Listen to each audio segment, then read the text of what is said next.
자, 오늘은 요한복음 6장 51절입니다. 뭐가 안 됐나? 안 되는 것 같아. 자, 요한복음 5장 61절 다 같이 6장 51절 이게 뭐 안 맞아가지고 지금 잠깐만요. 자, 우리 다 같이 한번 합독하시겠습니다. 51절 시작. 나는 하늘에서 내려온 살아있는 빵이니 누구든지 이 빵을 먹으면 영원히 살리라. 또 내가 줄 이 빵은 세상의 생명을 위하여 줄 나의 살이라고 하시니라. 아멘. 자, 그 다음 절 보면 재미있죠? 이 말이 끝나자 이런 일이 일어났다고 하니까 한번 조금 더 보면 좋겠네요. 그때 유대인들이 자기들끼리 다투어 말하기를 어떻게 이 사람이 자기 살을 우리에게 먹으라고 줄 수가 있겠느냐고 하니, 전혀 이 말을 못 알아들었죠. 예수께서 그들에게 말씀하시기 진실로 내가 너희에게 말하노니 너희가 인자의 살을 먹지 않고 너희 또 그의 피를 마시지 아니하면 너희 안에 생명이 없느니라. 내 살을 먹고 피를 마시는 자는 누구든지 영원한 생명을 가졌나니 내가 그를 마지막 날에 살리리라. 이 하늘에서 내려온 산 떡이라는 의미가 뭐냐? 여러분들과 함께 이제 그 떡상 위에 떡 이야기에서 이제 그 떡이 하늘에서 내려온 산떡이라는 주제로 여러분들과 함께 살펴보도록 하겠습니다. 참, 그 성경이라는 것이 하나님께서 방향을 잡아주지 않으면 아무리 연구해도 풀리지 않는 게 성경인 것 같습니다. 참 오랫동안 여러분들과 함께 말씀을 가지고 또 성경을 여러분들에게 강해해 왔습니다. 좀 강해했던 지난 날들을 쭉 생각해 보니까 참 저는 이렇게 강의는 참 오래 한 것 같아요. 이제 목회 시작하면서부터 지금까지 계속 강의를 하고, 어쩌면 이제 여러분들은 제가 이렇게 여러 번 강의했던 내용들을 총 이렇게 집합해서 이렇게 엑기스를 여러분들이 이제 받는 그런 시간인 것 같은데, 하면서 느끼는 게 뭐냐면, 정말 성경이라는 것이 이게 자기가 노력해서 애써서 성경을 열어보려고 해서 한다고 해서 열어지는 것도 아니고 좀 열어지는 게 아니더라고요. 왜 안 열어지냐면 우리가 성경을 어느 방향에서 보느냐, 그 방향이 잘못돼 버리면 아무리 봐도 안 보이는 게 또 성경입니다. 그럴 만큼 성경은 방향이 중요한데 이 방향을 잘 잡아보려고 이제 사람들이 참 묻힌 애를 쓰는 것 같아요. 예를 들어서 이 방향을 하나님의 어떤 공의, 이쪽에다 방향을 놓고 구약을 보면 공의가 보이거든요. 그러니까 공의라는 관점에서 구약을 그렇게 하는데 신약과 충돌이 돼. 그러니까 구약은 좀 이해가 가겠는데 신약에서 말하는 하나님의 자비는 이 도대체 이게 구약의 이런 하나님과 신약의 이런 예수님의 이런 대조는 도대체 뭔가 이렇게 어울려지질 않는다는 거죠. 근데 또 신약에 보면 하나님의 자비가 나타난 부분이거든요. 성육신 십자가 죽음, 이것은 하나님의 자비가 나타난 부분인데 이것도 구약하고는 어울리지가 않아요. 그래서 방향을 잡기가 굉장히 어려워요. 이 둘의 조화가 어떤 조화를 가지고 있느냐. 이게 이제 딱 정리가 되면 성경 전체가 막 정말 아마 여러분들이 번개를 맞은 것보다 더 강력한 하나님의 은혜가 여러분들의 삶을 뒤집어 놓을 텐데 이게 열리지 않으니까 참 어려운 게 성경인 것 같아요. 근데 이게 또 하나님의 정말 지금 최종적으로 보면 그래, 정말 하나님의 은혜가 아니면 또 이 성경이 열리지도 않고, 좀 여러 가지로 여러분들에게 어떻게 이 성경 안에 있는 기록을 여러분들에게 좀 잘 조화롭게 또 이해를 할 수 있도록 전달하는가. 이것도 전달하는 저 자신도 참 어려운 게, 이 둘의 충돌을 여러분들에게 설명을 드린다는 것이 설명으로도 사실 또 한계가 있고, 그래서 정말 항상 제가 이렇게 여러분 성경 공부할 때마다 잠깐 이 자리에서 준비를 다 해놓고 참 이렇게 좀 기다리면서 성경 본문도 다시 한번 읽어보고 하나님 앞에 기도하면서, 꼭 기도 제목은 항상 동일합니다. 하나님, 오늘 그냥 제게 이 시간을 허락해 주셨는데 오늘 이 내용을 좀 전달하려고 그러는데 참 제가 봐도 쉽지 않은 내용이니 성령님께서 제 입술에 지혜를 주셔서 꼭 저들이 지금 알아들을 수 있는 언어를 써주시고, 또 듣는 여러분에게도 성령님께서 함께 해주셔서 이 말을 좀 알아들을 수 있도록, 성령님 이 교통 이외에는 제가 이거 전달할 방법이 없습니다. 그래서 최종적으로 이게 시작합니다. 글을 쓰기 직전까지 정말 하나님께 의지하고 이렇게 항상 성경 공부를 여러분들에게 열고 있는데요.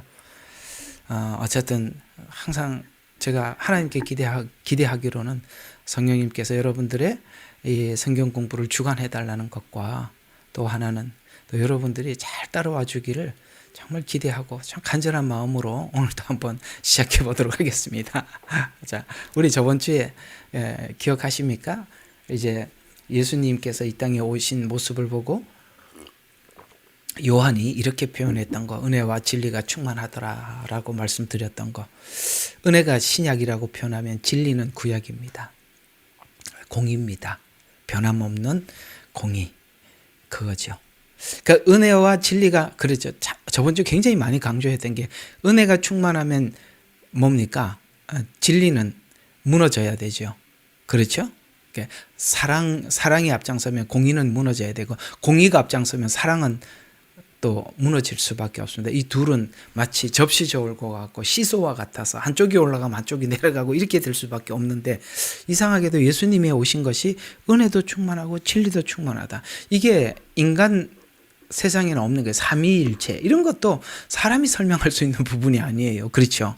창조가 사람이 설명할 수 있는 부분도 아니고, 은혜와 진리가 충만하다는 이것도 세상에는 없는 거예요.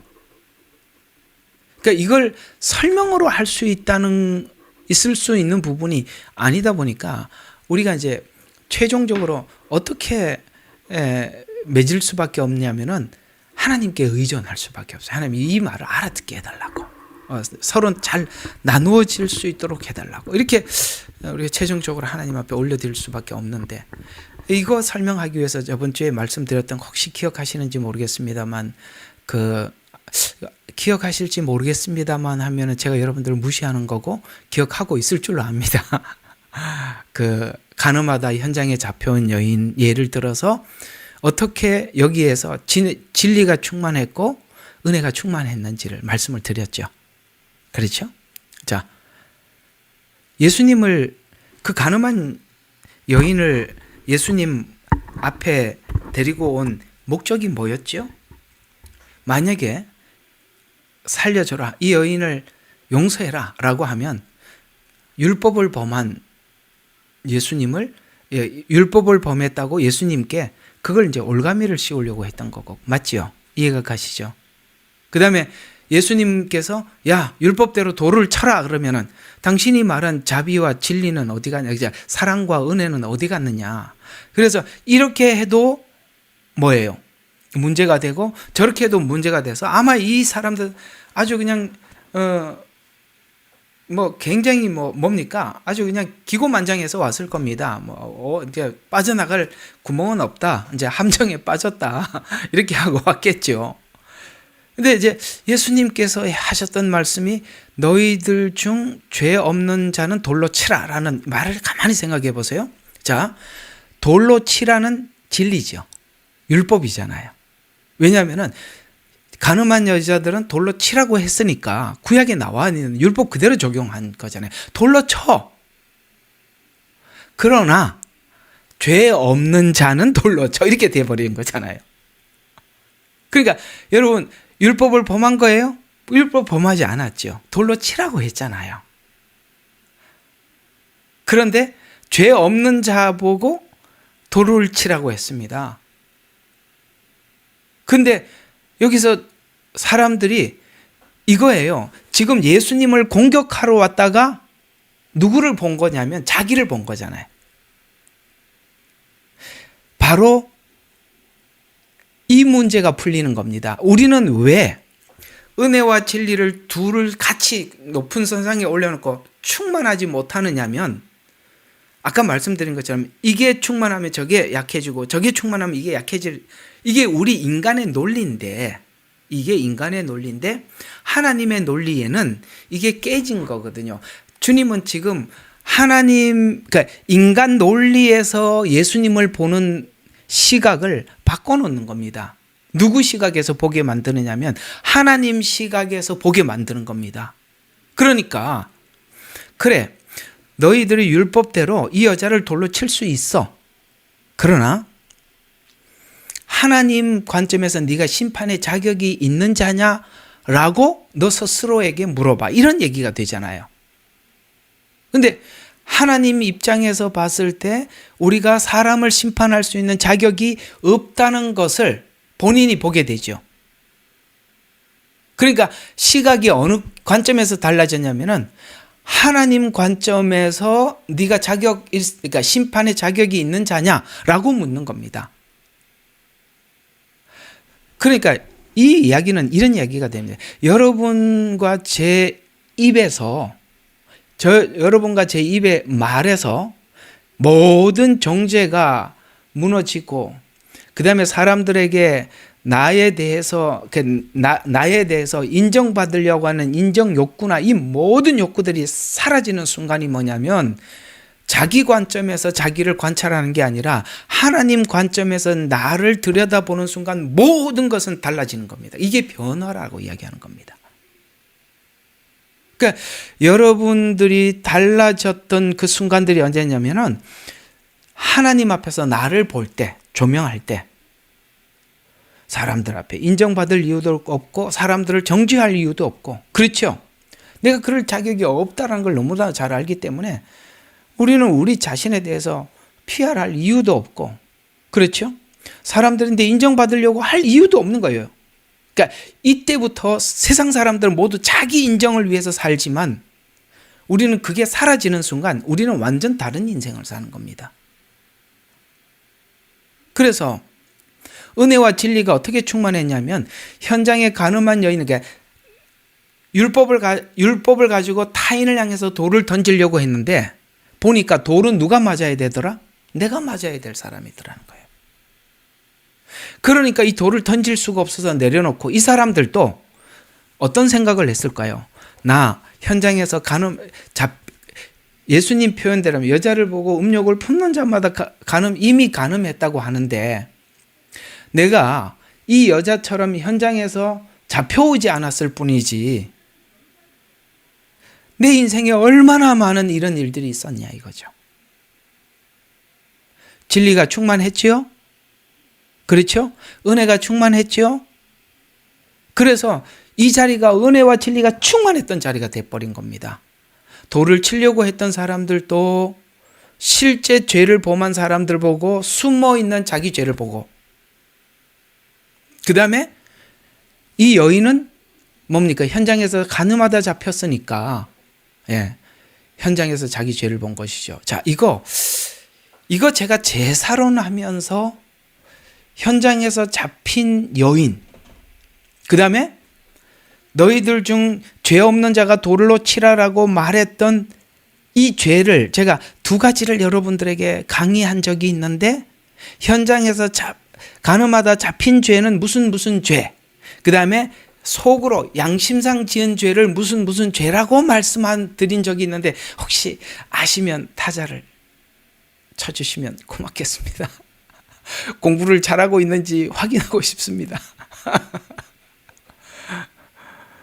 예, 틀려도 좋습니다. 속건제 맞았어요.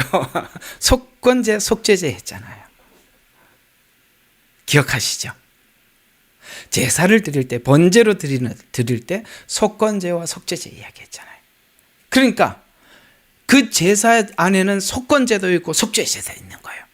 실제 현장에서 잡혀온 죄도 있고 내 속으로 짓는 죄도 있어요. 이 모든 죄가 예수님 십자가에서 흘린 피로 용서가 된 겁니다. 그리고 주님이 우리에게 부탁하신 게 뭐죠? 여자에게 부탁했던 것처럼 우리에게 부탁한 게, 나도 너를 정죄하지 않을 테니 다시는 죄를 짓지 마라. 은혜가 어떻습니까? 진리 앞에서 은혜가 충만해졌죠. 둘 다 충만해져 버린 겁니다. 다시는 죄를 짓지 마라. 이제는 법이 아니라 내 마음속 깊은 심중에서부터 죄를 거부하는 사람이 되었다. 이게 성경 이야기라고 말씀을 드렸잖아요. 그러니까 율법으로 죄를 드러냈어요. 그렇죠. 현장에 잡혔으니까. 은혜로 덮죠. 그래서 이 두 가지가 동시에 작용해서 우리에게 뭐가 이 말이 귀에 들리니까 다시는 죄를 짓지 말라가 법으로 율법으로 다시는 죄를 짓지 말라 그러면 그게 불가능하죠. 우리 인간의 자유의지가 그걸 따라갈 수가 없는 건데 그러니까 죄를 용서함 받은 자로서 죄를 짓지 말라고 하니 이제는 더 이상 당연히 거부하죠. 이게 이제 바로 예수님께서 성육신 하셔서 우리에게 주신 떡, 곧 말씀이라라고 이제 오늘 그 이야기를 여러분들과 한번 해보려고 하는 것입니다. 자, 여기까지는 했으니까 자, 한번 봅시다. 요한복음 6장, 금방 봤던 6장 그대로 펴놓고 한번 보십시다. 자, 한번 보시면 6장 51절부터 54절부터까지 이렇게 읽습니다. 자, 이것은 하늘에서 내려온 50절부터입니다. 하늘에서 내려온 빵이니 그것을 먹는 자는 죽지 아니하리라. 나는 하늘에서 내려온 살아있는 빵이니 누구든지 이 빵을 먹으면 영원히 살리라. 또 내가 줄 이 빵, 자, 줄 빵이랍니다. 지금 예수님 이게 먹지는 않는 거야. 줄 빵이라고 하니까 이게 뭡니까? 우리 성찬식 때 하셨던 말씀들이 기억하시면 아시죠?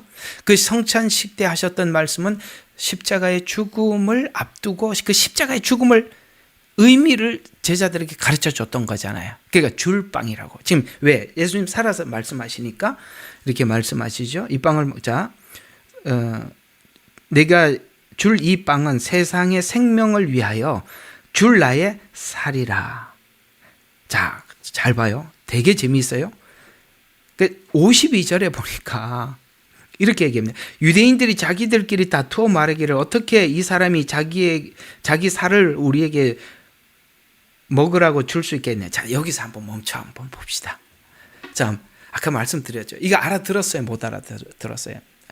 전혀 못 알아들었어요. 이게 되게 재미있는 게 뭐냐면 이게 굉장히 재미있는 게 이 부분이에요. 지금 이스라엘 백성들 지금까지 번제 드렸죠. 그렇죠? 이제 번제를 드리려면은 동물을 잡아가지고 목을 자르고 가죽을 벗기고 그 다음에 그러면은 피를 받아가지고 번제단에 쏟고 그 다음에 살을 가지고 각을 떠서 번제단에서 태워서 하나님 앞에 올라가고 그랬지 않습니까? 그걸 지금까지 해왔어요. 자, 그러면 봐요. 그걸 지금까지 해왔으면 그걸 한 이유가 그러니까 이것이 하나의 훗날 우리를 위해서 속죄할 예수님이 오셔서 하셔야 될 모형이라고 알았더라면 여기 요한복음 1장 29절 그 밑에 보이시죠? 보라 세상 죄를 지고 가는 하나님의 어린 양이로 누가 말했어요? 이거 침례 요한이 했던 말이잖아요. 침례 요한은 지금 그 어린 양 했을 때 이 어린 양은 뭐죠? 예, 앞에 번제를 드렸던 그 양을 이야기하는 겁니다. 그러니까 침례 요한은 뭘 알고 있냐면 그래 우리가 구약 제사 때 드렸던 그 목을 따고 그 다음에 뭐죠? 목을 땄다는 것은 예수님이 아무 말도 하지 않았다는 얘기예요. 양에게 목을 먼저 딴단 말이에요. 네가 유대인이야. 한 말씀도 대답하지 아니하니라. 목을 따다. 아시겠어요? 그 똑같은 모형이라는 거예요. 가죽을 벗기다. 그 다음에 뭐죠? 피를 쏟죠. 십자가에서. 채찍에 맞아 죽으시죠. 이게 지금 침례 요한은 그래 우리가 지금까지 제사했던 그 어린 양, 예표했던 그 어린 양이 내 앞에 있구나. 그래서 세상 죄를 지고 가는, 왜냐면은 그 당시에 번제를 드려서 그 양을 잡아 드려서 뭡니까? 이스라엘 백성들이 죄를 용서함을 받은 것처럼 우리 죄를 용서하실 그분이 여기 오셨구나 라고 침례 요한은 아는데 이 사람들은 뭐라고 해요? 자기들끼리 다투어 말하기를 어떻게 이 사람이 자기 살을 우리에게 먹으라고 줄 수 있겠느냐. 지금까지 번제를 드리고 제사를 드리고 다 허당 꽝이라 이 말이에요. 여러분, 이런 일들이 지금 현재 교회에서도 얼마든지 일어날 수 있다는 거 아세요? 성경을 들고 예수 이야기를 하는데 예수가 누군지 하나도 몰라. 구약에 있었던 모든 제사 행위들은 예수님이 오실 초림에 그 예표들을 지금까지 해온 거예요. 지금 우리가 일어나고 있는 지구상에 일어나고 있는 수많은 일들은 예수님께서 재림하기 직전에 일어날 일들이라고 말씀을 했어요. 아무도 못 알아듣는 거예요. 똑같은 이야기예요. 성경을 보면 뭐하나 이거예요. 저는 초림 때 이 바리새인들과 서기관들과 이 종교인들이 예수님을 핍박한 것처럼 이 마지막 때도 너무나도 똑같이 교회라는 이름으로 교회가 핍박을 받게 될 겁니다. 같은 성경을 가지고 있으면서도 전혀 다른 각도에서 하나님을 이해하고 있어요. 요즘도 여러분들이 재림 이야기를 하고 예수님 이야기를 하면 여러분들 여기 이 52절에 반응이 나타나잖아요. 야, 그게 무슨 소리야? 자기들끼리 다투어 말하기를 예수님이 무슨 구름 타고 오신다고? 이렇게 얘기를 하잖아요. 똑같은 이야기란 말이에요. 여러분, 우리가 하나님이 성경이 무슨 말을 하고 하나님이 성경을 통해서 우리에게 전달하고자 하는 메시지를 우리가 알지 못하면 여기 있는 이 6장에 있는 요한복음 6장에 있는 기가 막히는 일들이 일어나는 거예요. 그만큼 여러분들이 성경을 가졌다고 해서 다 보는 것도 아니고요. 정말 성경이 보이는 것은 은혜 중에 은혜입니다. 교회를 다닌다고 다 믿어지는 것도 아니고요. 성경을 본다고 믿는 것도 아니에요. 수많은 이단들이 지금까지 성경을 가지고 얼마나 곡해해 왔어요. 근데 그걸 절대적으로 믿고 있잖아요. 53절 예수께서 그들에게 말씀하시기를 진실로 내가 너희에게 말하노니 너희가 인자의 살을 먹지 않고 피를 마시지 아니하면 너희 안에 생명이 없다. 내가 하늘에서 내려온 산떡인데 생명의 떡이라는 거예요. 근데 야, 그건 나를 먹고 마시지 않으면, 근데 이걸 이렇게 문자적으로 이해하고 그냥 이게 하나의 종교 행사로 이해하는 사람들에게 이 말을 알아듣겠냐 이 말이에요. 못 알아듣잖아요. 그래서 내 살을 먹고 피를 마시는 자는 누구든지 영원한 생명을 가졌나니 내가 그를 마지막 날에 살리리라. 자, 제가 여기 교재해 놓은 걸 한번 좀 보세요. 이게 자 51절 이거면 나는 하늘에서 내려온 산떡이다. 이건 무슨 뜻이냐면 하늘에서 내려온 산떡이라는 말은 신성을 이야기하는 겁니다. 여러분, 요한복음 예수님의 신성을 증거하기 위해서 기록한 성경입니다. 마태, 마가, 누가복음은 예수님의 특별히 많은 부분 중에 인성을 말씀을 하셨어요. 마리아의 몸에서 태어났고 실제 눈물을 흘리고 배고프셨고 화를 내시고 고통을 받으시고 이런 걸 이제 우리에게 강조하는 것이 마태, 마가, 누가라면 이 요한복음은 이 사복음 속에 약간 다른 성격을 가지고 있는 이유가 예수님의 신성을 이야기하는 겁니다. 그래서 하늘에서 내려왔다는 이 부분을 강조하는 것은 신성을 강조하는 겁니다. 그러니까 우리가 마태, 마가, 누가복음은 예수님의 인성을 강조해서 설명을 하니까 웬만하면 이해가 가요. 왜냐하면 우리도 몸을 가졌기 때문에 예수님의 인성에 대한 부분은 어느 정도 이해가 공감이 가지만 신성이라는 이 부분만큼은 우리가 전혀 가지고 있는 게 없잖아요. 여러분들이 무슨 신성이 뭐가 있어요? 우리는 아무것도 없어요. 그렇기 때문에 이 요한복음만큼은 하나님이 열어주지 않으면 어려워요. 이 요한복음이 성경을 보면 그래요. 누구든지 모든 사람들이 성경을 깊이 본 사람들은 똑같이 말하는 게 있어요. 무슨 말을 하냐면 첫 번째, 요한복음은 가장 쉬운 성경이다. 그러나 가장 어려운 성경이다. 이상하죠. 그래서 여러분 옛날에 그 최건능 목사님이라고 아세요? 예, 예수천당 외쳤던 그분이십니다. 그분이 요한복음 쪽복음 보고 예수님 믿었잖아요. 그 당시에 최초로 우리가 나눠줬던 거 요한복음 나눠줬어요. 그러다가 나중에 여러분 신약 전설하고 여러분 아세요? 요만한 거 우리 손바닥만한 거 우리 학교 다니면서 그 나눠줬던 거 그거 받았었어요. 그래서 신약성에 깨알같이 써야지 했던 거. 예. 그러니까 옛날에 그 인쇄술이 좀 그랬을 때 그래도 빨리 보급을 해야 되니까 급하게 했던 게 이제 요한복음이었고 그 다음에 이제 그 인쇄소에서 만들어서 이제 신약하고 이제 나중에 이제 사람들이 이렇게 뭐죠? 이렇게 성경을 이제 직접 사서 보기 시작했죠. 왜 요한복음을 나눠줬겠어요? 쉬워서. 근데 요한복음이 제일 어려워요. 그러니까 모르면 쉬워. 근데 알면 알수록 어려워. 성경을 다 알아야 요한복음이 보여. 그렇게 어려워요. 그게 이게 이런 얘기들. 그러니까 유대인들이 그런 말이에요. 야, 자기들끼리 다투어 말하기를. 이 말이 왜 나오겠어? 얼마나 어려우면 못 알아듣잖아요. 자, 그래서 신성. 그러니까 이 말은 생명의 떡이라는 말은 그 예수님께서 오셔서 하셨던 그 모든 복음이 영혼을 살리고 우선은 뭡니까? 우리를 영혼을 거듭나게 해요. 그죠? 예수 복음을 들으면 우리 영혼이 구원을 받습니다. 그리고 유지도 돼요.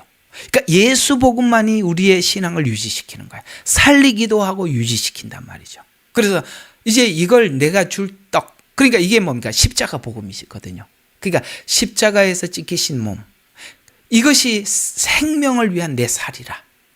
생명을 위한 살이라. 이 생명이라는 단어를 썼을 때는 창세기에 먹는 날에는 죽으리라와 대조하는 겁니다. 그러니까 인간이 선악과를 먹어서 지금 죽음이 찾아왔잖아요. 생명이라는 단어를 우리가 쓸 수가 없었어요. 왜? 인간은 태어나면 죽음을 향해서 가고 죽음이 끝이니까. 근데 예수님이 오셔서 생명을 위한 내 살이라는 표현은 인간의 죽음과 대비되는 이런 뜻에서 생명이라는 뜻이에요. 그러니까 완전히 다른 각도죠. 그래서 아까 문자적으로 이해했던 유대인의 속죄 제사를 연속으로 드렸으면서도 이게 무슨 뜻인지 몰랐어요. 그래서 요한복음 6장 54절은 우리가 지금 성막을 하고 있잖아요. 성막을 하고 있잖아요. 성막에 예수님의 살과 피가 떡상 위에 떡이잖아요. 근데 이 떡상 위에 떡이 어디 있죠? 자, 우리가 성막을 이렇게 전체 그림을 그려. 눈을 감아도 성막이 딱 그려져야 돼요. 자, 문을 열고 들어갔습니다. 그 다음에 가장 먼저 뭘 만날 수 있었다고요? 번제단을 만났습니다. 이것은 아까 말씀드렸던 제사를 드렸던 곳입니다. 이건 죄 용서함을 받는 십자가를 상징한다고 말씀을 드렸죠. 이거 우리 공부하고 지나갔습니다. 그 다음에 그 십자가의 은혜로 성화된다고 했죠. 물두멍. 그래서 물두멍에는 치수가 없다. 성화는 예수 그리스도의 장성한 분량까지 가는 사람도 있고 성화가 짧은 사람도 있어요. 그래서 물두멍은 치수가 안 나와 있다 이 말입니다. 그 다음에 이제 문을 쭉 들어가면 성소와 지성소가 나오는데 성소 안에 북쪽에 오늘 여기 이제 다음 주에 북쪽의 의미를 나눌 거예요. 왜 떡상은 북쪽에 있어야 하는가? 근데 북쪽에 있단 말이에요. 근데 이 떡상에 있는 떡은 오늘 여기 요한복음 6장대로 표현하자면 예수님의 살이라는 거예요. 정리가 되시죠? 자, 여기서 재미있는 이야기 하나 해드릴게요. 떡상의 떡은 예수님의 살인데 룻기를 보면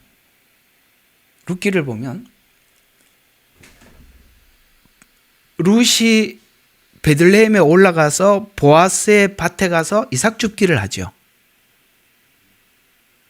이게 신약에는 어떻게 등장이 나오느냐면은 이방 여인이 예수님께 한 고백이 보아스의 밭에 가서 이삭을 주었던 룻의 고백과 똑같은 겁니다. 보아스의 밭은, 보아스는 예수님의 상징성을 가지고 있어요. 보아스의 밭은 이스라엘의 밭을 이야기하는 겁니다. 이스라엘에서 떨어지는 밭, 거기에 떨어졌던 그 씨앗, 그 씨앗을 가지고 떡을 만들었어요. 그래서 떡을 만들기 위한 그 부스러기가 상위에 떨어진 걸 먹는다는 거예요. 이방인이. 그러면 이 떡상에서 떨어졌던 이 부스러기는 어디? 보아스의 밭에서 뿌렸던 씨앗이에요. 이게요, 성경은 이렇게 연결이 되어 있어요. 그러니까 사단이 했던 작업이 뭐냐면 반유대주의를 통해서 구약을 닫아버리는 거예요. 구약을 닫아버리면 이스라엘에게서 떨어지는 떡이 아니라 교회에서 떨어지는, 신약교회에서 떨어지는 떡이라고 하면 다 틀린다 이 말이에요. 아시겠습니까? 언약의 당사자가 있고 언약의 역사가 있는 거예요. 그런데 어느 날 언약의 당사자는 사라져버리고 역사도 다 파괴되고 구약이 다 파괴돼 버렸으니까 어느 날 교회가 등장해서 전부 다 이스라엘로 대체해 놓으니 성경이 닫히는 건 당연한 거예요. 복음에 대한 설명이 유쾌하지 못하잖아. 명쾌하지 않잖아요. 왜? 구약이 닫혔으니까. 역사적으로 닫혀버렸는데 갑자기 등장했잖아요. 교회는 중간에 등장한 것이지 처음부터 나온 건 아니잖아요.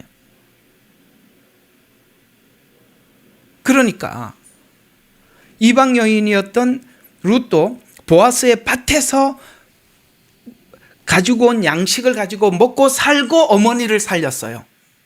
이게 뭐냐면 이게 로마서 8장 9장부터 11장 이야기예요.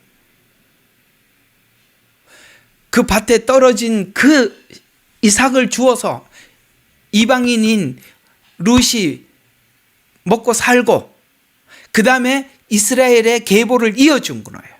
나오미의 가정의 계보를 이어주는 거예요. 이게 성경의 큰 틀이에요.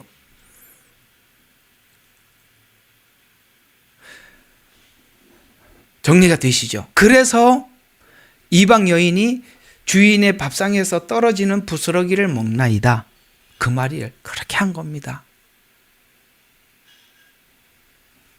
자, 계속 한번 봐요. 그래서 내 살을 먹고 피를 마시는 영생을 가졌고 라는 말은 성소 안에 분향단, 떡상, 그 다음에 촛대가 있는데 말씀을 듣고 기도하고 그 다음에 빛된 삶으로서 지성소, 하나님과의 관계에 들어가는 거예요. 자, 보세요. 지성소에 있는, 그러니까 성소에 있는 이 세 기물은 떡상, 조금 어렵지 않았으면 좋겠습니다. 이 세 가지. 자, 우리가 지금 말씀을 듣습니다. 그렇죠? 말씀을 소화하려면 기도를 해야 됩니다. 그렇죠? 지금은 여러분들에게 밥을 차려서 지금 제가 여러분들한테 우리 같이 식탁에서 밥 먹고 있는 중이에요. 그렇죠? 그럼 이제 그 먹은 밥이 여러분 안에 들어가서 소화가 되려면 기도를 해야 되잖아요. 그래야 우리가 세상에 빛으로 삶을 살아가게 되잖아요. 이것이 하나님과의 관계를 가질 수 있는 지성소에 들어간다는 거, 하나님과 관계를 이야기하는 거예요. 관계를 가지려면 말씀을 듣고 기도해서 우리의 삶을 주님이 원하는 삶으로 체질화시키는 거예요. 이게 복음의 핵심이에요. 영생을 얻기 위해서 성경을 보는 게 아니라 주님과 관계를 갖는 게 복음이라고 말씀하고 있는 겁니다. 그래서 여기서 산떡의 의미는 먹는다, 마신다라는 이야기. 오늘 우리가 이 성경을 통해서 예수님의 십자가의 복음을 여러분들이 먹고 마시는 거예요. 여러분들을 위해서 왜 예수님 십자가의 피를 흘렸는지, 왜 예수님 십자가에 죽으셨는지 끊임없이 말을 하는 거예요. 이게 설교예요. 그래서 여러분들이 말씀 시간에는 예수님을 먹고 마시는 거예요. 그래서 여러분들이 살을 먹는다는 예수님의 이 표현은 십자가의 구속의 은혜를 받는다, 속죄한 은혜를 받는다라는 뜻이 담겨 있고, 피를 마신다는 말은 죄 사함을 받은 자들만 그러니까 죄 사함을 받은 우리가 새 언약을 받는다는 의미를 가지고 있는 거예요. 그래서 예수님께서 포도주를 따 이것은 새 언약이니 이렇게 말씀하신 겁니다. 그러면 아까 말씀드린 것처럼 유대인들은 지속적으로 지금까지 제사를 드리고 어린 양을 잡고 피를 뿌리고 제사를 드리면서 왜 우리의 속죄를 위해서 피를 흘려야 하는지, 양이 죽어야 하는지, 그 누군가가 와서 우리를 위해서 죽으시고 피를 흘려야 되는지는 이걸 몰랐어요. 왜 몰랐는지를 히브리서는 이들이 왜 이 말을 하자마자 자기들끼리 다투었는지를 여기서 이렇게 말해주고 있어요. 히브리서 10장을 한번 가봅시다. 왜 유대인들은 이 앞에서 예수님을 눈앞에 뻔히 보고 정말 세상 죄를 지고 가는 하나님의 어린 양이 눈앞에 와 있는데 왜 몰랐을까? 자, 히브리서 10장 4절과 1절에서 4절 보면 이렇게 이야기하고 있습니다. 율법에는 다가올 선한 것들의 그림자에서, 율법은 그림자라, 다가올 것들, 다가올 것이 뭡니까? 예수 오심이죠. 성육신을 이야기하는 겁니다. 그림자는 있으나 그것들을 형체 자체는 없으므로, 그렇죠? 구약은 전부 다 사진을 보여주는 거라잖아요. 신약은 사진의 실체가 온 거고. 그러니까 그 말이잖아요. 그것들에 대한 형상 자체는 아직 사진만 봤지 형상, 실체는 못 봤다. 원형은 못 봤다. 그들이 해마다 계속해서 바치는 희생 제물들로 그것으로 나오는 자들이 결코 온전하게 할 수 없느니라. 이거는 하나의 모형이니까 온전하게는 안 돼. 내가 온전하게 해줄 진짜 어린 양이 오실 것이다라고, 그걸 이제 지금까지 제사를 통해서 하나님께서 전달해 주었는데, 자, 2절에 이제 이렇게, 그랬더라면 그들이 제물 드리는 일을 그치지 아니하였겠느냐? 여러분, 실체가 왔으면 제물 드리는 일을, 자, 이 질문을 하잖아요. 제물 드리는 일을 그치지 아니하였겠느냐라는 질문은 뭡니까? 그들이 정말 이게 모형으로 이해를 했더라면, 실체가 오고 나면 제물 드리는 일을 그쳤겠어요? 그치지 않았겠어요? 난 여러분들이 잘 따라오고 있는지 궁금해서 물어보니까 대답 좀 해봐요. 이게 모형으로 이해를 했더라면 그쳤겠어요? 안 그쳤겠어요? 그치죠. 예, 잘 따라오고 있구나. 됐습니다. 그쳐야죠. 그게 안 그친단 말이에요. 왜요? 모형으로 보지 않았기 때문에 그렇다 이 말이에요. 그래서 묻는 거예요. 제물 드리는 일을 그치지 아니하였겠느냐? 이는 경배 드리는 자들이 단번에 정결케 되면 죄들에 대한 의식이 더 이상 없었을 것이라. 구약 제사 계속 이어갈 이유가 없다는 거죠. 단번에 예수님이 오셔서 한 번에 십자가에서 해결했으니까. 그러나 이 희생 제물들로 인하여 해마다 죄를 다시 기억나게 하였나니, 이거 구약에서는 죄를 계속 기억나게 했다는 거죠. 그러면서 계속 봐요. 이는 황소들과 염소의 피로는 죄를 제거하는 일이 불가능했기 때문에 뭡니까? 예수님을 기다려야 정상인데, 이들은 이게 구약에 있었던 제사의 의미를 못 알아차렸다 이 말입니다. 그러니까 자, 이렇게 정리가 되는 거죠. 이들은 지금 구약에서 이런 수많은 제사를 드리는 것은 앞으로 오실 원형의 예표로, 모형으로 계속 이럴 분이 오신다. 봐라, 그분이 오셔서 양이 죽는 것처럼 죽으셔야 하고 피를 흘려야 죄사함을 받는다. 이걸 계속 강조하기 위해서, 너희들 죄 때문에 죽어야 된다, 이걸 강조하기 위해서 구약의 제사를 끊임없이 드려왔었는데 이 사람들은 그걸 모르더라는 거죠. 그러니까 제가 여기 적은 거 한번 보세요. 제사는 죄를 없애는 것이 아니라, 맞죠? 구약의 제사는 죄를 없애는 것이 아니라 예수를 예표하는 그림자라는 사실을 몰랐기 때문인데, 영생을 얻기 위해서 그들이 제사를 드렸지 예수님을 예표하는 것이라고는 생각지 못했다는 거예요. 이들의 목적은 뭐였습니까? 영생을 얻는 것밖에 없었다는 거예요. 여러분, 교회가 영생과 구원만 강조하고 나면 이스라엘이 구약에서 무너진 것처럼 당연히 무너지게 되어 있습니다. 당연히. 이게 무너지는 게 이상한 게 아니라 당연히 무너지는 거예요. 여러분, 성경은 구원에 관한 이야기가 아니라 하나님과 우리의 죄 문제가 어떻게 회복됐는지 그 내용을, 관계를 설명해 주는 게 성경 이야기잖아요. 그래서 성경에 이렇게 말씀하고 있지 않습니까? 예수 그리스도 안에 영생이 있단 말이에요. 예수 안에 있지. 아시겠어요? 그러니까 예수를 알면 영생도 있는 거예요. 근데 우리는 영생을 얻기 위해서 성경을 보니까 예수가 보이질 않아. 동일해요. 왜 이 사람들이 서로 다투고 그랬겠어요? 지금까지 이 일을 집행하는 사람들 아니겠어요?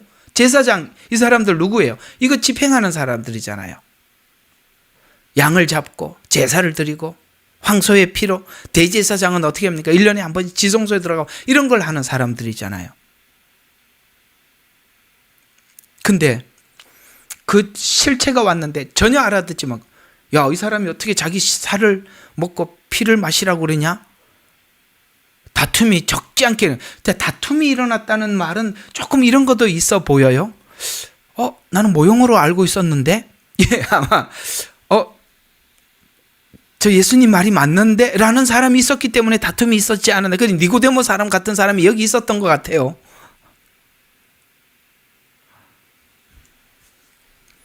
침례 요한도 있잖아요. 보라, 세상 죄를 지고 가는 하나님의 어린 양이로다. 다 함축되어 있어요. 정확하게 꿰뚫어 보는 겁니다. 자, 이런 이야기는 이렇게 된 거예요. 예수님은 어린 양, 성막, 제사장, 속죄제물, 안식일, 이게 전부 다 뭡니까? 구약 이야기잖아요. 그 모든 것의 원형이요, 주인임을 한 번도 생각하지 못했다는 거예요. 이 사람들이. 하늘에서 내려온 떡은 성육신을 의미하고요. 내가 줄 떡이라는 것은 앞으로 이제 오셨으니까, 지금 살아계시니까 이제 십자가의 죽음을 이야기하는 겁니다. 그러면 지금 요한복음이 하는 이야기가 뭡니까?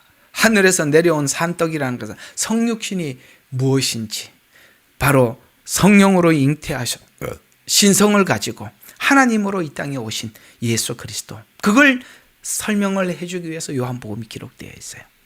그 다음에 그 죄 없는 분이, 왜 이게 중요하냐? 하늘에서 내려온 떡이라는 말이 왜 중요하냐? 왜 성령으로 잉태하는 게 중요하냐? 죄가 없으신 분, 이걸 강조하는 겁니다. 그래서 죄가 없으신 분이 우리 죄를 대신해서 죽어요. 죄가 있으신 분이 죽어봐야 본인의 죄로 자기 죄로 자기가 죽는 거니까 의미가 없어요. 그래서 하늘에서 내려온 떡이라는 말은 죄 없으신 성육신, 이걸 이야기하는 것입니다. 그 다음에 그분이 우리를 위해서 십자가에 죽으심으로 우리가 구원을 얻게 되었다. 그래서 세상의 생명을 위한 구원, 먹는 자는 영생을, 그래서 그리스도를 받자. 자, 그러면 요거 이제 오늘 요 그림을 딱 여기다가 중간에다 놓고 한번 이럴 때는 이제 이 그림들 참 잘 그려져 있는 걸 도움을 받는 게 참 좋아요. 그죠? 자, 한번 보십시다. 여기 이제 보시면 동서남북 빨리 보세요. 오늘 여러분들에게 강조하고 싶은 것은 동서남북이거든요. 그러니까 동쪽이 어디죠? 야, 번제단 쪽이 동쪽이구나. 그죠? 여기 십자가가 있나요? 여기 문이 동쪽으로 나 있어요. 항상 이 성막을 메고 가다가 동쪽으로 문을 내는 거예요. 그러니까 동문으로 들어가면 뭐냐면은 번제단이 보이고 물두멍. 요거는 조금 요 그림은 조금 문제가 있습니다. 요 앞에 있는데 이걸 옆에다 갖다 놨네. 요거는 좀 틀렸어요. 그렇습니다. 이게 앞인데 그 다음은 여기인데 이게 왜 여기다 갖다 놨는지 모르겠습니다. 뭐 그럴 수도 있지 뭐. 이렇게 합시다. 이건 확인을 안 했네요. 자, 근데 이제 제가 오늘 강조하고 싶은 것은 동서남북이거든요. 그러니까 동이니까 반대쪽은 서겠죠. 그러니까 이렇게 보면 돼요. 이 번제단은, 그러니까 속죄소는 서쪽에 있어요. 근데 우리가 지금 공부하고 있는 이 떡상은 어디에 있어요? 북쪽에 있죠. 그리고 금초대는 남쪽에 있어요. 자, 요 방향이 의미하는 것이 참 중요해요. 왜 중요하냐면 가장 중요하게 여기는 곳이 어디냐면 동쪽이에요. 왜 동쪽이냐면 여기는 해가 뜨는 지역이거든요. 우리가 항상 동에서 해가 떠서 서로 진다 그러잖아요. 성경은 그런 상징성을 놓치지 않습니다. 근데 우리 창세기로 한번 가봐요. 이 기가 막히는 이야기가 하나 이게 애매한 성경 구절이 하나 풀리는 순간인데요. 자, 창세기 3장 24절입니다. 3장 24절. 창세기 3장 24절. 자, 이제 아담과 하와가 추방당하는 이야기를 성경은 이렇게 합니다. 23절부터 한번 보죠. 그러므로 주 하나님께서 에덴 동산에서 그를 내려보내어 그가 취함을 입은 그 땅을 갈게 하시니라. 그리하여, 자, 그리하여 이제 모든 종합입니다. 하나님께서 그 사람을 쫓아내시고, 어디가 아담과 하와지요? 에덴 동산. 자, 요게 무슨 방향? 동편. 이렇게 나와 있습니다. 자, 여기가 동쪽이죠. 이 동편과 이 동쪽은 어떤 관련이 있을까? 동쪽으로 쫓겨났습니다. 해 뜨는 곳이죠. 모든 시작을 알리는 점입니다. 구원의 시작. 예수 그리스도는 유일한 문이라. 아시겠어요? 예수 그리스도는 세상의 유일한 문이라. 너희들이 들어가며 나가며 내 양은 들어가며 나가며 꼴을 얻으리라. 문을 열고 딱 들어가니까 십자가가 보여. 여러분, 교회 와서 가장 먼저 만나는 것이 뭐죠? 십자가 복음 아닙니까? 그렇죠.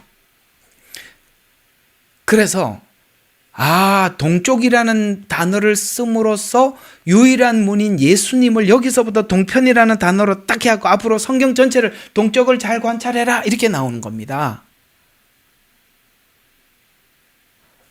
그래서 번제단이 동쪽에 있어요. 오늘은 여러분들과 함께 다음 주에는 다음 주에 이거 할지 모르겠습니다만 어쨌든 여기 북쪽이거든요. 이렇게 방향이 설정되어 있다는 것을 좀 기억하시고, 자, 대략 그림을 좀 그리기 바랍니다. 자, 다시 한번 그림을 그려봅시다. 눈을 감으세요. 자, 문은 동쪽에 있더라. 들어가자마자 동쪽 가장 먼저 만나는 것이 번제단이더라. 그 다음에 예수 그리스도를 통해서 의롭다함을 입고, 그 다음에 물두멍 성화를 위했다. 이게 이제 성경 신학이에요. 이게 신학 가장 중요한 틀이거든요. 구원받고 칭의라는 그 기점으로 우리가 성화되고, 그 다음에 이제는 하나님 앞에 어떻게 합니까? 성화되어서 이제 하나님 말씀을 듣고 우리의 신앙을 유지하기 위해서 말씀을 듣고 기도를 하면서 사명을 감당하고 우리 신앙을 유지하고, 이게 이제 지성소의 일이죠. 그렇게 할 때, 그러니까 성소의 일이죠. 그래서 그렇게 살 때 지성소, 주님과 끊임없이 관계를 가지고 살아가게 되는 것이다. 이렇게 이제 성경은 말씀해 주고 있는 것입니다. 그럼 이제 오늘은 떡상은 북쪽에 있다면 촛대는 당연히 남쪽에 있겠죠. 이제 요 방향은 좀 기억을 해 두시면서, 자, 그러면 왜 북쪽이냐? 이걸 이제 설명을 하려고 그러는데, 예레미야서 3장 12절은 북쪽을 이렇게 설명해 주고 있어요. 북쪽은 멸망, 죽음, 절망 이런 뜻을 가지고 있습니다. 자, 복음은 인간이 가장 죄로 인해서 절망 가운데 있을 때 예수님은 이 땅에 오셨어요. 그래서 말씀이 시작되는 장소, 말씀이 우리를 찾아오는 그 순간은 언제라고요? 가장 절망적인 순간에 말씀이 찾아왔습니다. 교회를 다닌다고 해서 말씀이 들리는 것도 아니고, 말씀을 듣게 하려면 우리를 가장 절망적인 상태가 되어야만이 들리는데, 얼떨결에 교회를 갔는데 하나님께서 아주 우리를 절망스럽게 만들어서 이렇게 말씀을 찾아 헤매게 만들어서 지금 여러분들은 말씀을 그리워하고 늘 사모하는 사람이 되었습니다. 왜? 무엇이 그러냐? 북쪽에 절망. 아시겠어요? 그렇게 해서 하나님이 말씀을 먹이는 거예요. 배가 고파야 밥을 찾을 거 아니겠어요? 자, 그래서 가장 절망적인 상태에서 외쳤던 팔복이에요. 이 팔복을 외쳤던 이 시기는요, 가장 절망적인 상황이었어요, 이스라엘에게서. 그래서 성육신은 가장 절망적인 상태에서 드러난 하나님의 은혜인데요, 팔복은 빛을 알리는, 시작을 외치는 외침이 회개하라 천국이 가까웠느니라 라는 이 단어는 구약 전부를 망라한 최종 결론이에요. 구약의 최고의 절망에서, 구약의 삶을 살아서 마지막에 느꼈던 최악의 절망 속에서 외쳤던 외침이 회개하라 천국이 가까웠느니라. 이 말은 누구는 알아듣고 누구는 못 알아듣는 메시지가 되는 거거든요. 만약에 바리새인들과 서기관들이 회개하라 천국이 가까웠다라는 이 말을 들었을 때, 아니 무슨 소리야, 회개하면 천국이 가까웠고 구원 받는 거야? 율법을 지켜야지, 이렇게 해서 회개하라 천국이 가까웠단 말이 들리지 않고 밀어내게 될 것이고, 진짜 율법을 통해서 자기가 양심불량, 나는 최악의 양심불량, 나는 최악의 위선자다라고 느꼈던 사람들에게는, 맞아, 나는 위선을 회개해야 돼, 내 거짓을 하나님 앞에 회개해야 되라고 마음이 너무너무 안타까워 있던 사람들에게는 회개하라 천국이 가까웠다라는 이 말을 듣고 맞아 그거야 이렇게 갔을 것이고, 그렇죠? 바리새인들과 서기관 이들에게는 무슨 소리야, 율법을 지켜야지 이렇게 갔을 것입니다. 공감하시죠? 예.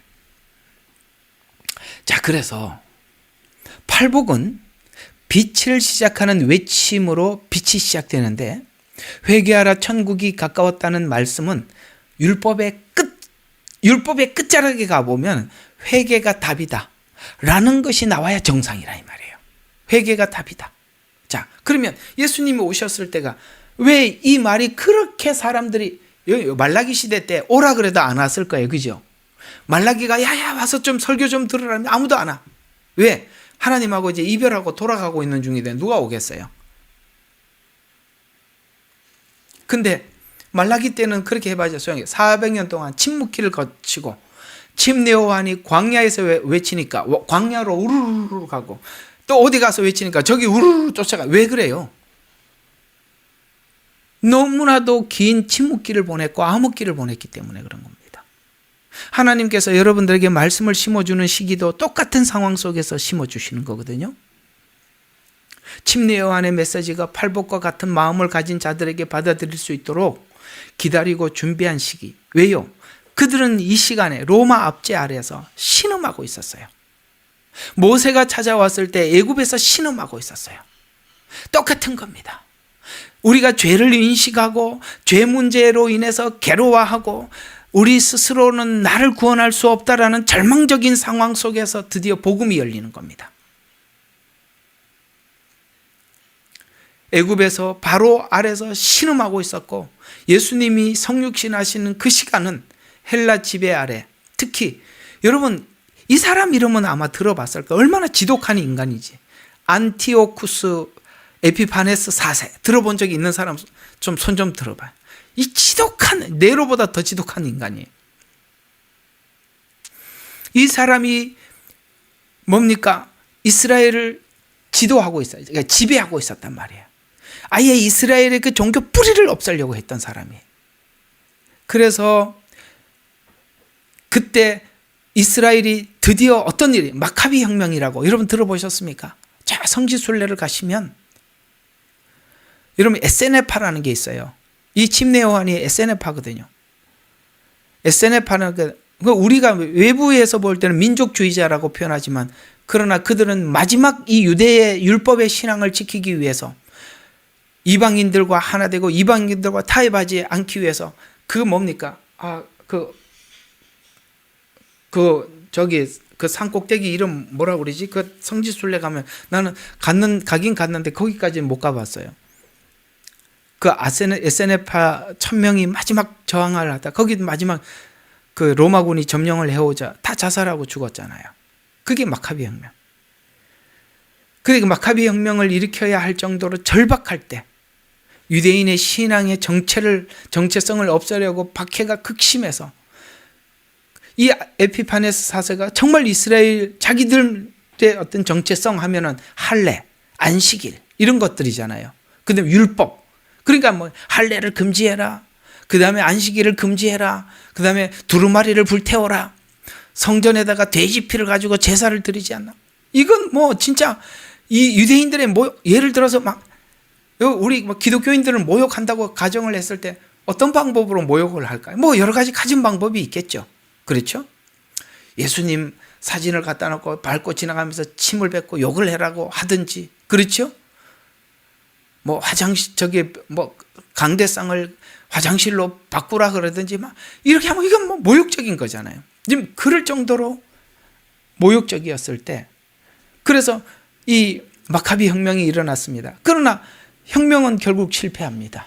그래서 혁명은 했지만 근본적인 구원을 가져오지 못했어요. 야, 우리가 힘으로도 안 되고, 성경이 그러잖아요. 힘으로도 안 되고 능으로도 안 된다고.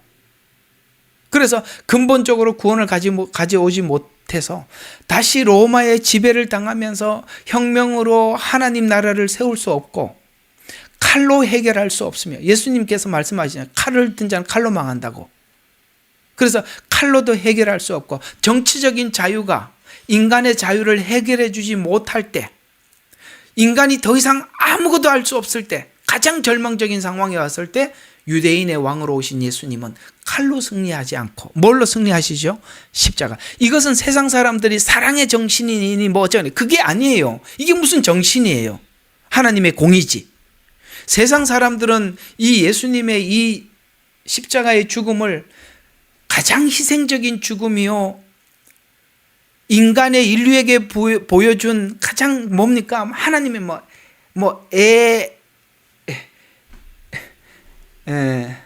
그걸 보고 하여튼 무슨 정신이라고 합디다. 뭐 이게 무슨 정신이에요? 이게 이런 말 안 쓰나? 이게 좌파들이 쓰는 방식이에요. 아니에요. 이게 무슨 정신입니까? 하나님의 공이죠. 저는 이 누군가가 만들었던 이 찬양 가사 너무 누가 잘했어요. 예수 하나님의 공의. 맞습니다. 예수님은 하나님의 공의지. 그게 무슨 희생 정신이고 하나님이 세상을 사랑하는 정신입니까? 그런 정신으로 교회가 세상을 사랑해야 된다. 그래서 어려운 사람들 도와주고, 예수님이 어려운 사람들 도와주러 왔으면 돌덩이 만들라고 떡덩이 주고 다 먹으라고 했을 텐데 안 했잖아요. 그게 아니라고요, 목적이. 그게 사단이 했던 방식이에요.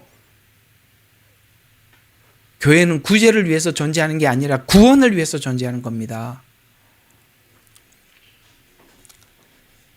자, 계속 한번 봅시다. 그래서 인간의 자유를 해결하지 못할 때 예수님은 십자가로 세상을 이길 힘을 주셨습니다. 이와 같이 종말 때도 동일한 믿음을, 그러니까 우리는 그렇습니다. 이 종말을 우리가 쭉 설명을 하다 보면 사람들이 잔꾀난 자기 능력으로 세상을, 이 마지막 때를 극복할 수 있다고 생각하고 그렇게 준비하는 분들이 계세요. 어림없습니다. 아니에요. 십자가 복음만이 이 마지막 때를 이겨내는 겁니다. 그때 회개하라, 천국이 가까웠느니라. 자, 오늘 좀 길더라도 이거 다 하고 가야 돼. 자, 침례 요한이 회개하라, 천국이 가까웠느니라 라고 이 말을 했을 때 가뜩이나 이런 말이 표준어는 잘 모르겠습니다. 너무 자기 위선에 대해서 괴로워하고 있는 사람들에게, 맞아, 나는 내 이 위선을 아무리 율법을 통해서 내가 가리려고 해도 드러나서 더 이상 가릴 수가 없어. 나는 너무 괴롭고 고통스러웠는데 회개하라라고 하니까, 하나님 저 위선자예요, 회개하고 싶은데 회개하라 그러니까 얼마나, 이게 무슨 단비 같은 소식 아니겠어요? 그렇게 전하고 난 뒤에 예수님이 뭐라고 외치냐면은 팔복을 외치는 거예요. 여러분, 이게 딱 맞아 떨어지는 거 아니겠어요? 여러분 언젠가 주님을 딱 만났을 때 맞아 이렇게 하고 딱 붙잡았잖아요. 예수가 맞아 이래 하고 붙잡았는, 맞지? 여기 다 그렇게 온 거 맞지요? 네. 바로 그 절정의 시간에, 아까 북쪽이라 했잖아요. 말씀은 북쪽에서 오는 거라고. 여러분 가장 절망적인 그 순간 말씀이 딱 들어와서 딱 붙잡게 만들더라. 그래서 그 예수님이 오셨을 때 예수님을 딱 붙잡았던 사람이 누구냐? 율법과 형식주의 외식으로 자기 자신이 너무나도 괴로웠던 사람들. 이 사람들이죠. 바리새인, 사두개인, 서기관, 회당 제도로 종교적이고 형식적인 신앙으로 괴로워했고 자신의 등에 수고와 무거운 짐을 확실하게 느껴서 율법과 형식주의로 인해서 더 이상 자기 자신의 위선을 어떻게 할 수가 없어서 하나님하고 애통하였던 그 순간, 애통하는 자는 복이 있나니 천국이 저희 것이며, 와, 이거는 뭐 벼락 맞은 것보다 더한 거예요. 그죠? 또 율법은 자폭한 상태에서 성육신에서 외친 팔복. 그래서 그렇죠. 심령이 가난한 자들, 배가 고팠어요. 그래서 예수님의 생명의 떡을, 그런 예가 이런 겁니까? 베드로가 그랬잖아요. 예수님이 오시자 심령이 가난해 있었어요. 가뜩이나 이게 정말 괴로워 죽겠는데 예수님이 와서 딱 보니까 예수님이 주여 나를 떠나소서 나는 죄인이야. 영적 파산을 한 사람만이 죄인이라고 고백을 하더라는 거예요. 바로 요 순간, 주님의 만남의 순간이에요. 삭개오가 그랬죠. 돈으로 심령의 메마름을 채울 수 없는 상태에서, 아시겠어요? 돈은 많이 벌었어요. 사기치고 세금 100만 원 받아갖고 한 5, 60만 원 착복하고 한 3, 40만 원 집어넣고 돈은 엄청 벌었어. 세상 사람들이 다 알아. 그것도 세리장이니까 그 밑에서 세금 뜯어온 거 다 뜯어 먹었을 거 아니에요. 그죠? 그래서 돈으로 심령의 메마름을 채울 수 없는 상태에서 자기의 빈 영혼에 그 깡통 소리가 나는 애통한 상태에서 심령이 가난한 자는 복이 있나니 천국에, 이래 버리니까 완전히 막 베드로, 삭개오 막 다 나가져 빠지고 재밌죠? 그 다음에 애통하는 자는 복이 있나니 라고 했더니 눈물로 예수님의 발을 씻기죠. 애통했단 말이에요. 그래서 이름을 밝힐 수 없는 여인, 이렇게 소개를 하고 있어요. 이름을 밝힐 수 없을 만큼이나, 이게 도대체 뭔 짓 하고 살았는지 알 수는 없지만 이름을 밝힐 수가 없대. 그 다음에 또 누굽니까? 베드로는 예수님을 부인하고 심히 통곡했어요. 여러분, 이런 자들이 하나님 앞에 우리가 주일 낮 예배하는 거 예정론 조금 기억해 두세요. 이런 자들이 하나님 앞에 예정된 자들이에요. 막달라 마리아 무덤 앞에서 울며 주님을 찾아요. 얼마나 하나님 앞에 정직합니까? 온유한 자들, 하나님 나라를 상속받는다. 백부장은 뭐라고? 말씀만 하옵소서. 얼마나 온유해요. 여러분 있잖아요. 설교를 들을 때 팔짱 끼고 니 좀 설교 좀 잘해봐라. 내가 나하고 맞으면 내가 헌금도 하고 좀 교회 좀 다녀줄게. 좀 이런 소리 하지 마세요. 백부장처럼 좀 돼보세요. 온유하게 말씀만 하옵소서. 좀 이러면 얼마나 좋아. 그 말씀 듣는데도 교만해가지고 말이죠. 이게 무슨 하나님 앞에 구원의 자리에 설 수 있겠어요. 백부장이 말씀만 하옵소서. 혈우증 앓던 여인은 뭐래요? 예수님 옷자락을 몰래 잡았어요. 여러분 얼마나 온유한 모습들입니까? 여러분 내가 그랬잖아요. 신앙이 좋고 이게 문제가 아니라 우리 마음 중심이 중요한 거라고. 의에 줄이고 목마른 자가 복이 있다. 뭡니까? 정말 니고데모는 의에 줄였어요. 그 예수님의 말씀이 진리인 줄 알고 밤에 몰래 찾아왔어요. 사마리아 여인 어떻습니까? 나는 남편 5이 있습니다. 이 남편이라는 뜻은 내 삶을 안전하게 보장해주고 지켜줄 대상이 5명이 지나갔어요. 근데 그 5명, 지금 있는 사람도 내가 원하는 것을 만족시켜요. 그렇습니다. 여러분, 여기서 말하는 남편은 여러 가지, 실제 이 여인에게 남편 맞아요. 있었어요. 그러나 우리에게 주는 메시지는 뭐냐면, 그 당시의 남편이란 자기의 안정을 채워주고 자기의 모든 불안과 이런 것들을 해결해 줄 수 있는 자라는 뜻을 가지고 있습니다. 그러면 세상 사람들은 자기 모든 것을 보장해 줄 수 있는 것들을 이렇게 꼽겠죠. 돈, 권력, 실력, 학력 이런 거 잡겠죠. 5개나 있었대요. 전도서는 그걸 보고 다 헛되다 한 겁니다. 그래서 이 사마리아 여인은 목이 말라 있어서, 영혼의 목이 말라서 그 영혼을 만족시켜 주려. 그래서 예수님이 내가 네 남편이 되어 주겠다는 거예요. 맹인 바디메오가 뭡니까? 다윗의 자손. 분명히 메시아가 다윗의 자손을 통해서 온다고 그랬는데 그걸 기다리고 있었던 겁니다. 그래서 다윗의 자손이여 나를 불쌍히 여기소서라는 말은 알고 있었던 겁니다. 예수님을 반대했던 사람들은 누구예요? 반대죠. 이 팔복을 전혀 알아들을 수 없었어요. 왜요? 심령이 가난한 자는 복이 있나니라고 하는데 자기들은 심령이 부유하다고 생각하는데 뭐가 예수님이 왜 필요하겠어요? 서기관들은 애통하지 않아요. 성경을 가지고 남을 정죄하고 판단하는 데만 썼는데 무슨 자기에게 애통함이 있겠어요? 대제사장 권력으로 메시아를 거절합니다. 충분히 종교의식으로도 가능하다고 생각하는데 이 말이 무슨 귀에 들어오겠어요? 부자 청년 이미 의에 줄이고 목마르 줄이지 않고 자기 의에 만족하고 있었어요. 이들은 왜 예수님을 받아들일 수 있었는가 하면 심중에 다른 말로 양심의 공의로움이 있어요. 제일 중요한 건 우리 마음의 공의예요. 이 공의가 우리가 하나님을 만나게 하고 하나님과의 만남을 유지시키게 하고 아시겠어요? 남들의 책망을 받아들이게 하는 거예요. 여러분 우리가 있잖아요. 이 양심, 이 심중, 이 양심이 죽어버리고 나면 우리는 모든 신앙의 불이 다 꺼져버리고 동력이 끝나는 겁니다. 남들인테요 여러분들에게 지적하는 말을 들을 수가 없어요. 심중의 공의로움 때문입니다. 율법으로 완전해질 수 없음을 인정하는 사람들입니다. 반대의 사람들은 공의를 자신 안에서 무시했기 때문에 아까 그 사람들 말이죠. 종교인들 무시했기 때문입니다. 자신에게 공의로운 잣대를 대는 사람은 생명의 떡을 받을 수 있습니다. 공의는 하나님의 잣대를 가진 사람이라면 자기 잣대를 가진 사람들 자신에게 정직한 열매는 공의의 기준을 자기 의의 기준으로 바꾸지 않는 사람. 이해가 가면 자기 의로 바꾸지 않는 사람들이라는 거예요.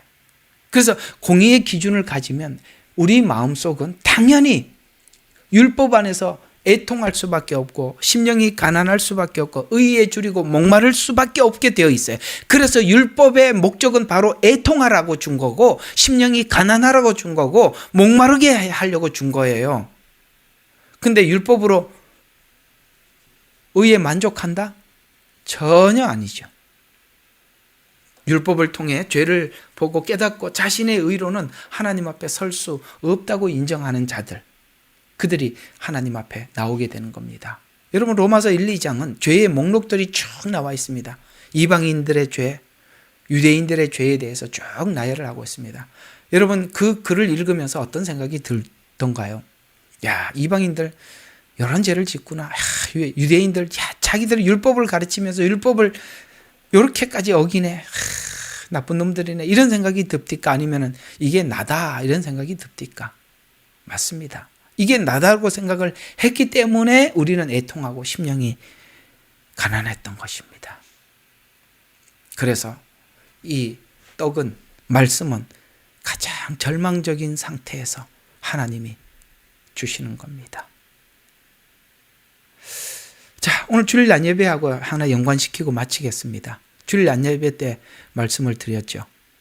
하나님이 준 믿음은 하나님의 방법으로, 하나님의 시간에 준 믿음만이 믿음이 된다고 했죠.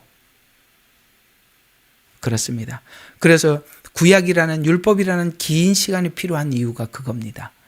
이 시간을 통해서 우리가 가장 낮아져 있어야 하는 것이고 가장 애통해야 하는 것이고 이게 하나님의 방법으로 준 은혜예요. 그 은혜를 받을 때 여러분 이 땅에서부터 우리 예레미야 눈물이나 주생명 선교교회는 하나님의 천국과 같은 형제 자매를 만나고 경험하는 겁니다. 그런 자들이 모였을 때 그게 성경이 말하는 에베소 교회, 빌립보 교회, 그런 교회들이었어요. 서머나 교회. 기도하고 마치겠습니다. 하나님, 우리가 가장 절망적일 때 우리 주님은 이 땅에 우리를 찾아오셨습니다. 우리 인생도 더 돌이켜 생각해 보면 더 이상 우리가 전진할 수 없을 때 가장 절망적인 상태에서 주님은 그 어둠을 뚫고 찾아오셔서 우리의 이름을 부르시고 우리의 손을 잡아 일으켜 주셨지요. 주님, 그 절망적인 상태에서 이렇게 복음의 빛을 밝혀주시니 감사합니다. 이 복음을 유지하려면 우리가 예수 그리스도를 살과 피를 늘 먹고 마셔야 하는데, 나를 위해서 죽으셨던 그 십자가 골고다 언덕에서 우리가 항상 바라보게 하시고 움직이지 말게 해주셔서 그 십자가의 은혜로 우리가 일상을 살아갈 수 있도록 도와주시옵소서. 예수 그리스도 이름으로 감사하며 기도드렸습니다. 아멘. 예레미야의 눈물은 시대에 맞는 말씀 선포와 변질되지 않은 순수 복음을 외치고 있습니다. 함께 연결되어 하나님께 예배드리며 이 마지막 때에 하나님께 쓰임받길 원하시는 분은 카카오 채널로 연락 주시면 연락드리도록 하겠습니다. 고정 댓글에 채널 경고와 착지에 대비한 예비 채널과 제2채널 링크를 올렸습니다. 이 채널 또한 구독 부탁드리겠습니다. 감사합니다. 우리는 역사상 가장 중요한 시점을 지나고 있습니다. 하나님께서는 하나님의 일을 하시기 전에 사람을 준비시키셨음을 우리가 알고 있습니다. 하나님 말씀은 마지막 때에 대추수, 대부흥의 때가 있다고 분명히 예언하고 있습니다. 아멘. 하나님의 말씀이 그대로 성취될 것을 믿습니다. 예레미야 눈물은 잠자는 교회와 영혼을 깨우기 위해 노력하고 있습니다. 이 가슴 뛰는 일에 함께 하길 원하시는 분은 카카오 채널로 연락 주시기 바랍니다. 당신은 위대한 하나님의 사람입니다.